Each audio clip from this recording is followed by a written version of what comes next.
بسم اللہ الرحمن الرحیم اعوذ باللہ من الشیطان اللعین الرجیم بسم اللہ الرحمن الرحیم طلاب کرام السلام علیکم ورحمۃ اللہ وبرکاتہ۔ امید ہے آپ سب خیر وعافیت کے ساتھ ہوں گے۔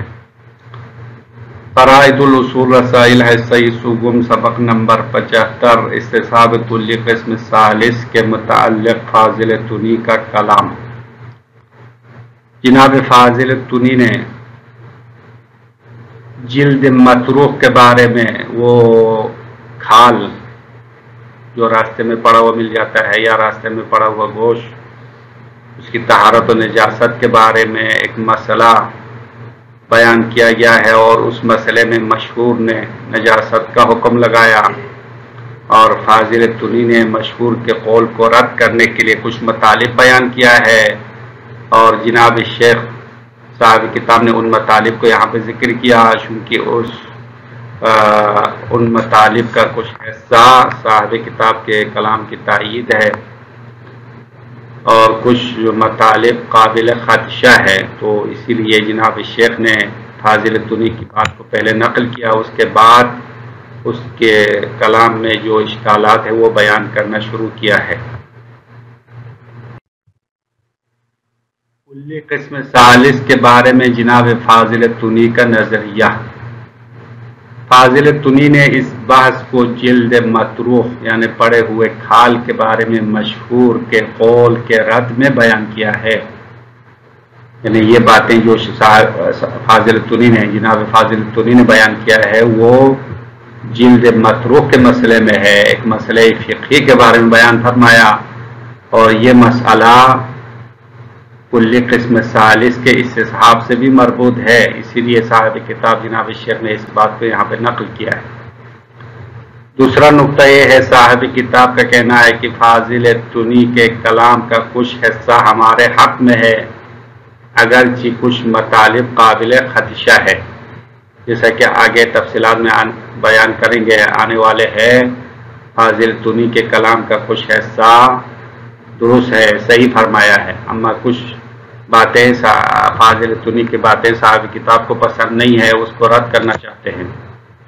تیسرا نقطہ یہ ہے کہ جناب فاضل تونی کہتا ہے مشہور نے جلد مطروح کی نجاست کا حکم دیا ہے، ان کی دلیل استصحاب ہے، راستے میں پڑا ہوا کھال نجس ہونے کا حکم لگایا، اور انہوں نے مشہور نے عدم تزکیہ کا استصحاب کرتے ہیں، اسی لیے اس کی نجاست کا حکم لگایا ہے، حالانکہ یہ استصحاب صحیح نہیں ہے۔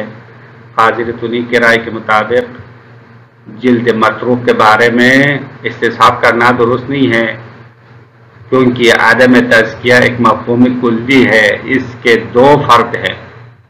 اب یہ استصحاب جلد مطروح کے بارے میں مشہور نے جاری کیا ہے، یہ استصحاب کلی قسم ثالث ہے کہ ایک مفہوم کلی عدم تزکیہ استصحاب کرتے ہیں، اس کے دو فرد ہے، ایک فرد حیات حیوان ہے، جب حیوان زندہ ہے تو اس وقت عدم تزکیہ ہے، وہ تزکیہ نہیں ہوا۔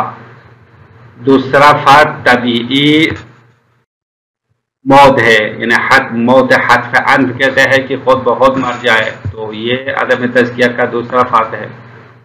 ان میں سے جو پہلے متیقن تھا وہ حیات ہے، اب عدم تزکیہ پہلے جو یقینی ہے، یقینی سابق ہے، وہ حیات کے زمین میں ہے، یعنی حیوان ابھی زندہ ہے تو عدم تزکیہ یقینی ہے، وہ تزکیہ نہیں ہوا۔ ابھی اس کا خاتمہ ہونا یقینی ہے، یعنی ابھی جب حیوان مر گیا اس کا کھال اتارا ہے تو حیات تو نہیں ہے، تو جو پہلے یقینی فرد تھا وہ منتفی ہونا یقینی ہو گیا، لیکن اس کے دوسرے فرد کے حدوث ہی مشکوک ہے۔ اما عدم تزکیہ کا دوسرا فرد موت حتف عنف ہے کہ اس حیوان کا خود بخود مر جانا، یعنی خود مردار ہونا، یہ تو ثابت نہیں ہے، تو مشکوک ہے، اس کا حادث ہونا مشکوک ہے، لہذا استصحاب کے ارکان مکمل نہیں ہے، یعنی کلی جس فرد کے زمین میں وجود میں آیا تھا وہ تو ختم ہو گیا، اما دوسرا فرد اس کے قائم مقام ہوا یا نہیں ہوا یہ پتہ نہیں ہے، مشکوک الحدوث ہے، تو استصحاب کے ارکان مکمل نہیں ہے۔ یہ استصحاب اس مثال میں جاری ہونے والے استصحاب کی طرح ہے۔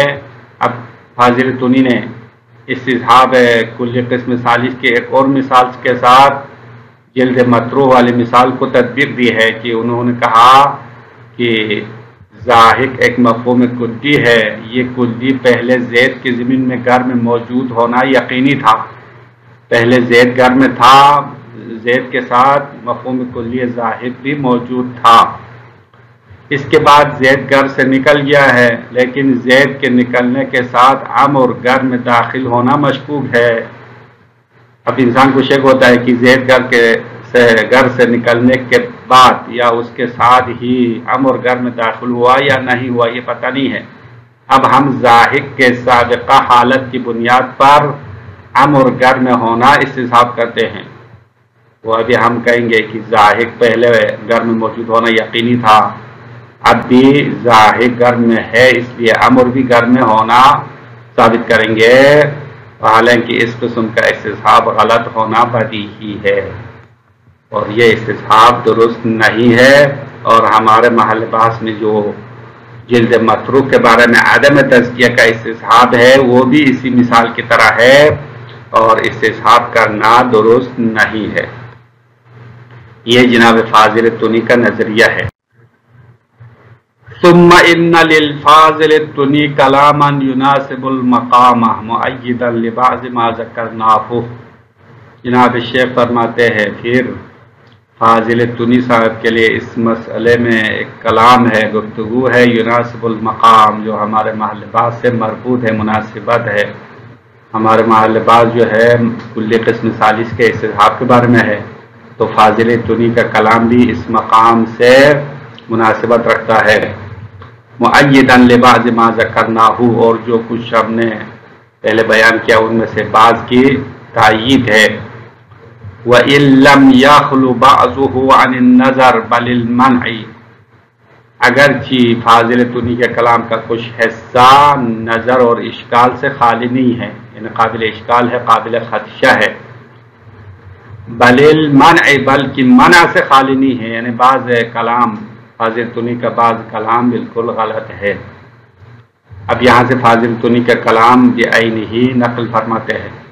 قال، فاضل تونی نے کہا کہ رد تمسک المشہور فی نجاست الجلد المطروح باستصحاب عدم التزکیہ، مشہور نے جلد مطروح کے نجاست کے بارے میں عدم تزکیہ کے استصحاب کے ساتھ تمسک کو رد کرتے ہوئے فاضل تونی نے کہا، یعنی مشہور نے جلد مطروح کی نجاست کو ثابت کرنے کے لیے استصحاب عدم تزکیہ کے ساتھ تمسک کیا، اور اس تمسک کو رد کرتے ہوئے فاضل تونی نے کہا ان عدم المذبوحیہ لازم لامرین۔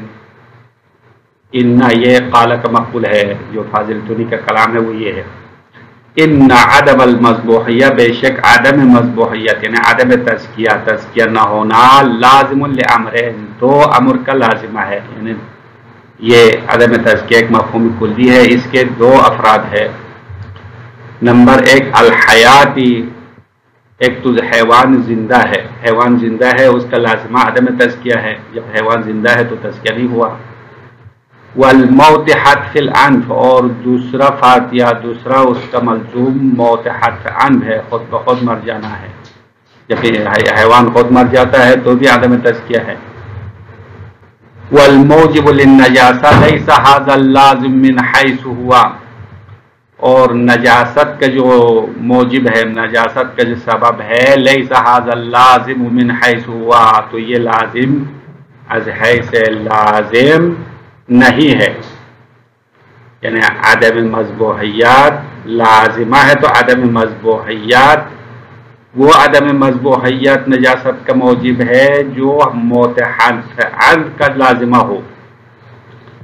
بل ملزوم الثانی، بلکہ اس لازمہ کا دوسرا ملزوم یہاں پہ معتبر ہے، عنی الموت حتف الانف، یعنی ملزوم ثانی سے مراد وہ حیوان خود بخود مر جانا ہے، تو عدم تزکیہ اگر موت حتف عن کے ضمن میں ہو تو وہ موجب نجاست ہے، نجاست کا سبب بنتا ہے۔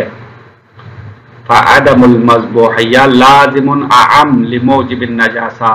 بس فاضل تونی کہتے ہیں کہ عدم تزکیہ، عدم مذبوحیت، حیوان کا ذبح نہ ہونا لازم اعم ہے لموجب النجاسہ، نجاست کے موجب سے اعم ہے. نجاست کا موجب موت حتف عن ہے، اور عدم تزکیہ موت حتف عن کے مساوی نہیں ہے، بلکہ یہ ایک اور ملزوم کا لازمہ ہے، یعنی حیات کا بھی لازمہ ہے، بس یہ لازم اعم ہے. فعدم المذبوحیہ اللازم للحیات مغایر لعدم المذبوحیہ العارض للموت حتف عن فیہ.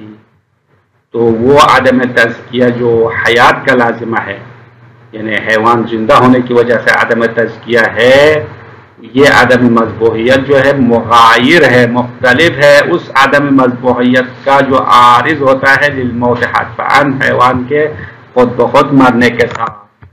تو عدم تزکیہ کلی ہے، اس کے دو افراد ہے، اور دونوں افراد مختلف ہے. تو عدم تزکیہ موت حتف عن کے ضمن میں ہو تو وہ موجب نجاست ہے. والمعلوم ثبوته في الزمان السابق هو الاول للثانی. اور ان دو افراد میں سے یا دو ملزومات میں سے جو زمان سابق میں موجود ہونا پتہ ہے وہ هو الاول، وہ ملزوم اول ہے، یعنی حیات ہے. پہلے حیوان زندہ ہونا یقینی ہے، اس وقت عدم تزکیہ ہے.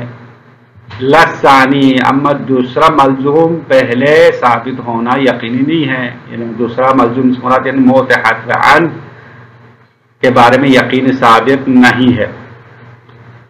بس یہ استصحاب کا جو استصحاب کے ارکان اور شرائط ہے وہ مکمل نہیں ہے.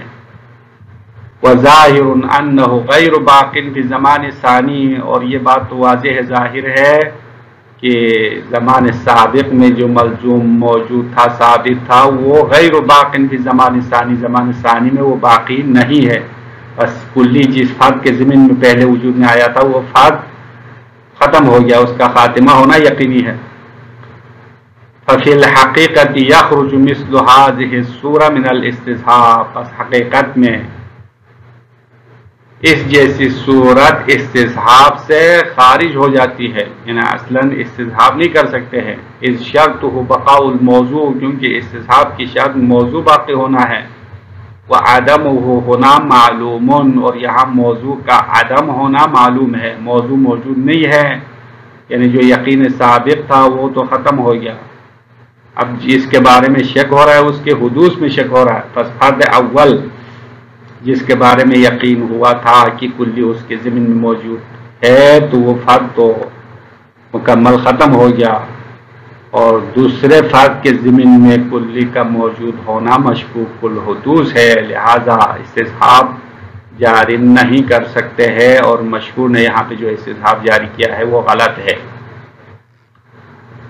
قال فاضل تونی نے کہا ولیس مثل المتمسک بهذا الاستصحاب، اس استصحاب کے ساتھ تمسک کرنے والے کی مثال نہیں ہے الا مثل من تمسک علی وجود امر فی الدار، مگر اس شخص کی مثال اس بندے کی طرح ہے جنہوں نے امر کے گھر میں موجود ہونے کو ثابت کرنے کے لیے تمسک کیا. استصحاب بقاء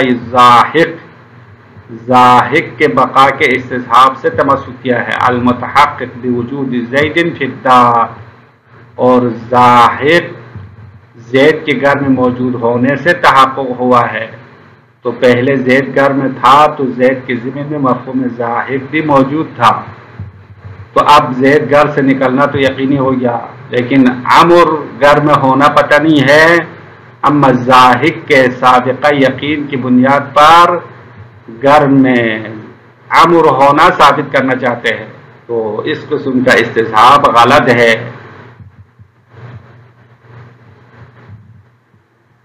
ولیس مثل المتمسک بهذا الاستصحاب، نہیں ہے اس استصحاب کے ساتھ تمسک کرنے والے کی مثال مگر ہے مثل من تمسک علی وجود امر فی الدار، مگر اس شخص کی مثال ہے جس نے امر گرم میں موجود ہونے کے بارے میں تمسک کیا باستصحاب بقاء زاہق المتحقق بوجود زید فی الدار فی الوقت الاول، کہ زاہق کے بقا کے استصحاب کے ساتھ تمسک کیا ہے اور زاہق کا باقی ہونا تحقق ہوا ہے زید پہلے گھر میں وقت اول میں موجود ہونے کے ذریعے سے۔